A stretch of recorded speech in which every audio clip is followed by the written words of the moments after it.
democracy has no morality. Democracy has no ethics. Democracy has no religion. Democracy has no spirituality. Democracy has nothing that it believes in. Democracy has no family. Democracy has no children. Democracy has no wives. Democracy has no economy. Democracy has no respect for anything. In fact, if you look around the democratic system, what makes it even very, very spurious and very complicated is that they say that we are democratic, you are free. And the first person who must be free in any democratic system is the individual. So right, let's start right there. If the individual is free, the individual is free to what? The individual is free to be themselves. The individual is free to govern, to think, to express themselves as individuals. But alas, when you look at all the democratic system, the individual is not free. I beg to differ. There's no African person who can say that this is our democracy, because the very concept of democracy is not owned by black people. It is a foreign plant on the African soil. When they say we are democratic and we are free to what? We are free to act like whites. We are free to eat like whites. We are free to worship like whites. We are free to dance like whites. We are free to buy like whites. We are free to work like whites. We are free to be educated like whites. We are free to suffer while white people are supervising the suffering, and that is democracy. You are free to vote, but you don't vote for your own freedom.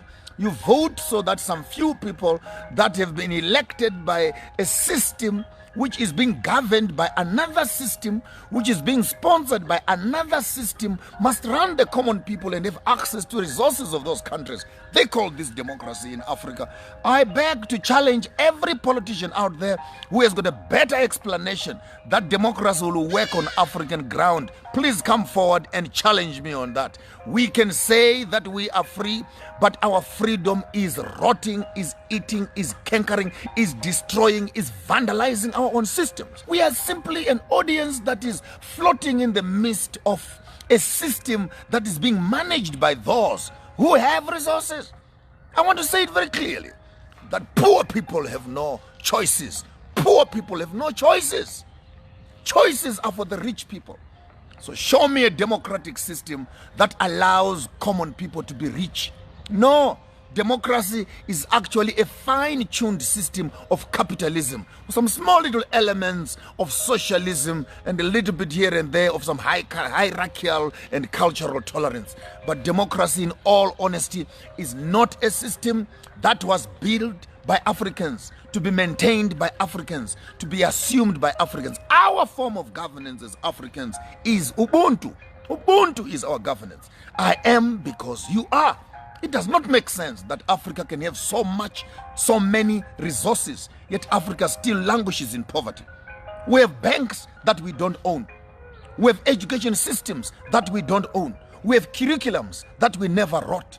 We have political parties that don't service our own interest as people. We have passports. They don't give us access to other countries. They have access to our countries. We don't have access into their own countries. And that's supposed to be democracy. They have embassies in our own countries, and yet they put the same countries in sanctions. What sort of a system are we talking about if we are to be addressing the issues of African democracy? African democracy is a crippled child who is sitting on a wheelchair, a paraplegic wheelchair. In as much as our countries are claimed to be democratic, they are not free at all. Our economies are ruled by the West. Our education is ruled by the West. Our medicine is given by the West. Our diseases are managed by the West. Our populations are managed by the West. Our technologies are imposed on us by the West. So which part of us can you say is democracy?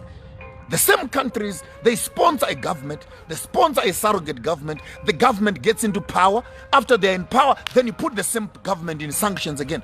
What do they want from us? These colonizers, what do they want from us?